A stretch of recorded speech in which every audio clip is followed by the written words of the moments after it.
Right after my job interview for an elementary K through 5 STEM teacher and coaching position, I started to cry. I called up my teacher, honey, and told him that I did a horrible job and there is no way they were going to hire me for this position. I had taken a half day from my classroom teaching position of 6 years and I had a little bit of time left, so I went and got a pedicure to calm myself down before I had to teach the rest of the day. The next day, I got a phone call from the interview committee, and not only had I gotten the position for the K through 5 STEM teaching position and coach, that I also would be getting a brand new remodeled classroom and a handful of supplies. I was so excited for this opportunity.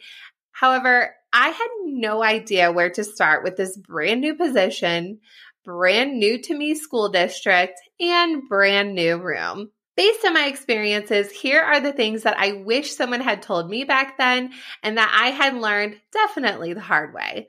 Let's dive in and set up your STEM space with success.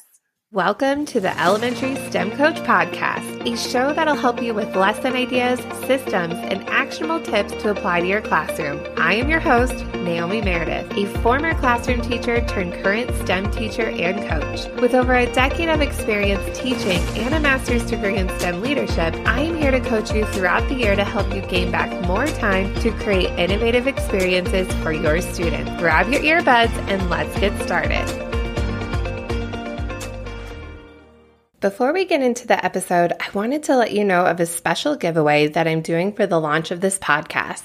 Make sure to listen to the end of this episode to see how you can easily enter. Today, we're going to be talking about 3 major things that you should do in your STEM space, especially if you teach multiple grade levels. And these are things that will help you set a foundation so you can be successful all year long. The first is to create a space that works for all grade levels. Learn the flow of your classroom and definitely see what works and what doesn't. You are definitely going to make some changes along the way based on how things work in your classroom, based on where the furniture is set. So this will take some time to find a system that works best for you. Of course, you want to think about if you have multiple classes coming to see you throughout the day, have a designated space for classes to line up before entering your classroom. This is extremely helpful and important because if you, again, see multiple classes, you will have an overlap of classes at times. Sometimes a class might be early. Sometimes you might be a little bit late. Sometimes the other teacher might be late picking them up. So you definitely want to have that designated space for classes to wait until they are ready to enter the room. Once they are ready to enter the room, think about where they are going to go when they enter your classroom. A lot of teachers like to have students sitting at their tables, but I actually don't recommend doing this. I have students enter my classroom, K through 5, in our group meeting area. And in this area, there is our TV, our whiteboard, any other supplies and materials that students will need to be successful for the lesson, directions, all of that is in one designated location, and students come into the room and sit in the big open space. You could definitely, based on your classroom, have a large carpet, have sit spots, have numbers for kids to sit, but this is extremely helpful to get all the kids together and ready and excited for the lesson. If you have them spread out along the room at the tables, you might have supplies that they're distracted by. They might be very far away. They might be more focused on who they're sitting next to. So having them in that group meeting area can really be impactful for every single lesson that you teach throughout the year. Also, when you're thinking about the flow of your classroom, think about where the materials are going to be stored and have those accessible at kid height. The more you can make kids' materials at their level and ways that they can access them on their own, this will definitely give them that independence and grabbing what they need to be successful. Also, when you have your materials stored in the classroom, I highly recommend labeling your materials with words and pictures. This is helpful for all learners and even you as a teacher so you know where the supplies go when you find them on the floor. When you have the flow of the classroom, have a designated location for students to line up at the end of class. This should be a place where it's easy for them to get to. There aren't extra supplies that are around to distract them, other students' projects, and that the other other teacher who is ready to pick them up for the day can grab them. Really thinking about this flow that will work all year long for all grade levels. This will help set up the systems and routines, which we'll talk about in a little bit, that can be built on year after year. The second thing to focus on when setting up your classroom is to build a community that promotes growth mindset. This is a skill that you will be working on with your students the entire school year and year after year. A big misconception that I had coming into this STEM space is that all kids are excited to be creative and build things. Wouldn't you want to do that as a kid? Well, I found out quickly enough that this isn't always the case, and that a lot of students were actually scared of trying new things. They wanted to know exactly what the project is going to look like, that they were more shy about showing their creativity. Promoting growth mindset in your classroom is definitely going to take time and something to continue to build throughout the years. I don't necessarily teach a specific growth mindset lesson. I know a lot of classroom teachers like to do that, but in the STEM space, your time definitely is limited. And I like to promote growth mindset as it comes up in the classroom. Sometimes I'll even write a positive note for students to take home to share with their class and to share with their families. Some of the growth mindset sayings that I will say over and over again, they're hanging up in my classroom, is we can do hard things. Often I will hear kids say, this is too hard. This is impossible. I can't do it.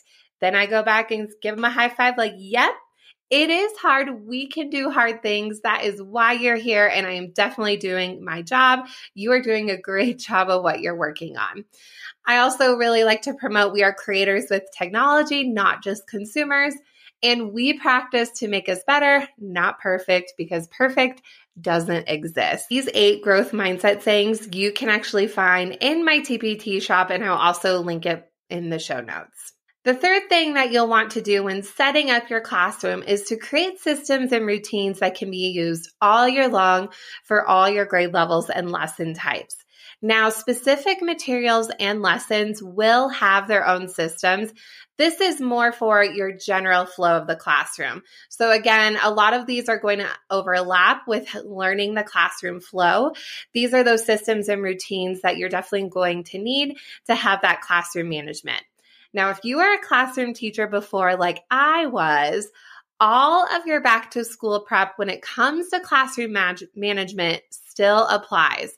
You're just teaching it in chunks and what is manageable for multiple grade levels. You definitely don't want to skip this step. It will take time to learn your classroom, but the systems and routines will help you create a climate and culture that students can thrive in year after year.